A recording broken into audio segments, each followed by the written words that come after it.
Hello and welcome to today's video. In this lecture, we're going to talk about debugging.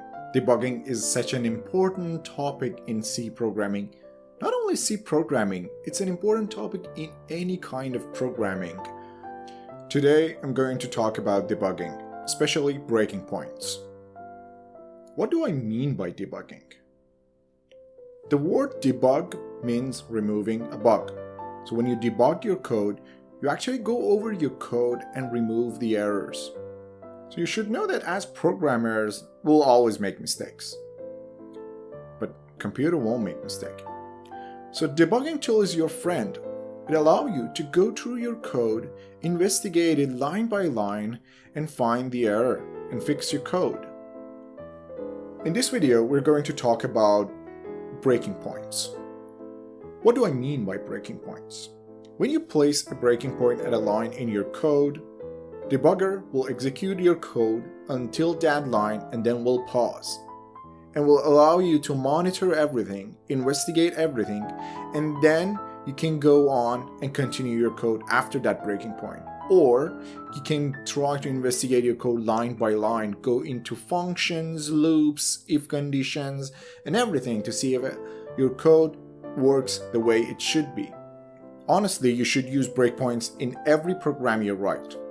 Unless you're 100% sure that I'm careful and I wouldn't make any mistake, which I cannot make such promises. I don't think you can make such promises as well. So we better use breaking points to make sure our program is correct and we get all the marks in the tests. Okay. Let's jump to Visual Studio and start writing program to see how breaking point works. Here's the program we wrote in the last episode. The program starts by introducing an integer called var1, and then var1 equals, we initialize var1 by 5. Then in line 6, we're comparing var1 with 5. In this code, we know that this statement should be true, so if var1 was 5, the code will come to this curly bracket, execute line between 7 to 9, and it will print on the screen the value of var1 is 5. If the value of var1, for example, was 6, this condition at line 6 were going to be false, and then the code between line 7 to 9 will be ignored and will be jumped to line 10. In line 10, again, var1 will be compared against 6. In this case, it is true, so printf will print. So this is a printf statement will be printed out on the screen, and the statement, the value of var1 is 6, will be printed on the screen. And then, if var1 was 8, for example, none of these two if conditions are true, so we'll be jump to line 14, which is else, and the curly bracket after else will be executed, which is printf, the value of var1 is neither 5 nor 6. And we need an exclamation mark here. Awesome. So let's see what is the benefit of having breaking points here. Let me put a breaking point here in my code at line 5, where I'm introducing var1 and where I'm initializing it with 8. Now I'll click on debug, and this time we're going to click on start debugging, or press F5. When I press this, you see that the Visual Studio situation will change and the focus will be back to the Visual Studio, not on the console application. You see a yellow arrow pointing at line 5. It means that, Reza, I haven't run your code at line 5.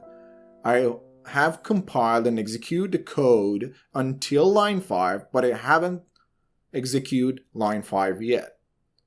Let's see. So in the bottom of Visual Studio, there is something called locals. If you look at locals, it will be the variables that we have in this code. For example, var1. The value of var1 is negative 8 million. What is negative 8 million? It's because we haven't initialized that memory for var1. It creates var1, but it hasn't specified any memory for var1. Now we can use this toolbar. Let me talk to you about this toolbar. The first is continue button. If you press continue button, the code will be executed to the end, and the value of var1 is neither 5 nor 6 will be printed on the screen. Sometimes you want to put a breaking point, see that what's happening there, and then continue to the end of your code. But most of the time you want it to follow your code from that breaking point line by line. Let's see how to do that. Okay, I'll go to debug again, start debugging. Okay, now until line 4 of my code has been debugged, executed. So if you look at this, here I do have a stop debugging button. If I press this, it means that I want to stop debugging and go back and fix my code. Here is restart. Restart means start executing my code from scratch. So you might change something in the way and want it to start debugging from scratch. But the main button that I'm going to talk to you about is this step over. If I click on it or press F10, it will jump to the next line. Again, the yellow arrow indicates that, Reza, I haven't executed line 6 yet. I have executed until line 5. Okay, you see in the local window that the value of var1 is now 8. So line 5 has been executed, and value 8 is being placed in the memory spot for var1. I can continue the code by pressing the step over button or just pressing F10, and you see, because var1 was 8 and the comparison between var1 and 5 returns false, means that code lines 7, 8, and 9 will not be executed. You see that the code jumped from line 6 to line 10. Now we haven't executed line 10 yet. Pause the video, try to see what will happen if I click step over. Would be the condition true and we will go to the curly brackets, or it will jump to the end of the curly bracket. So I hope you know the answer by now. Let's click F10 to see what will happen. Again, we will jump to the end of next curly bracket, because when we compare var1 against 6, 8 is not equal to 6, so it will return false. If the condition returns false, we will be sent to the end of the curly bracket. Now in this case, whatever is inside else will be executed. So inside else, I'm printing the value of var1 is neither 5 nor 6. You see that we are at line 15. It means that we are going to execute the block of code for the else condition. And if I say step over, it will jump to line 17, which is return 0. And return 0 is our last statement. If I click on step over, line 18, and then the execution will be over. If we look at the console window, you'll see that the value of var1 is neither 5 nor 6 is printed. Let's try this again, this time if set var1 equal to 6. So I'll go to debug, start debugging.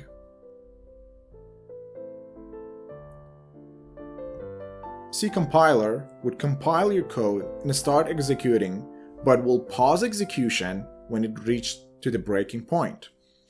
When we reach to the breaking point, var1 is equal to 6.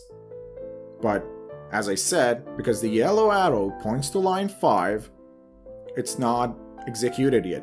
That's why in the local window here, you see this weird number.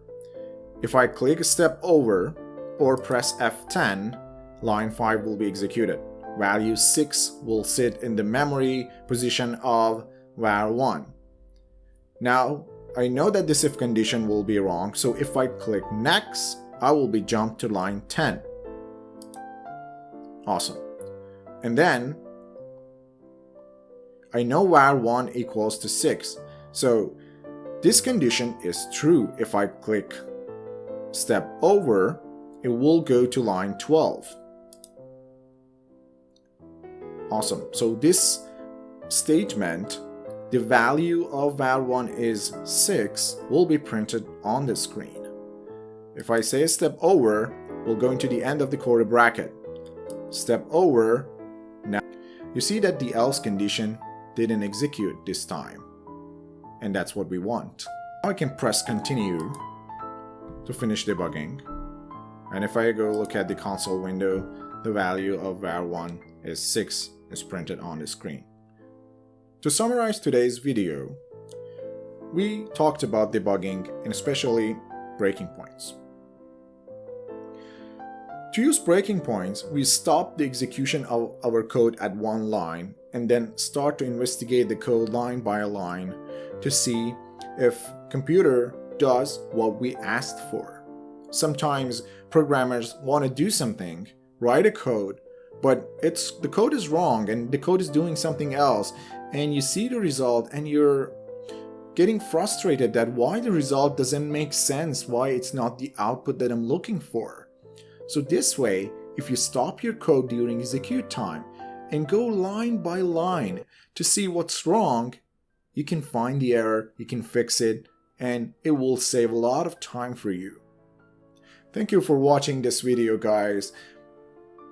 Let me know if you have any questions. You can send me a message on Microsoft Teams, post questions on discussion board, or you can just email me. Thank you for watching. Have a good day. See you in the next lecture.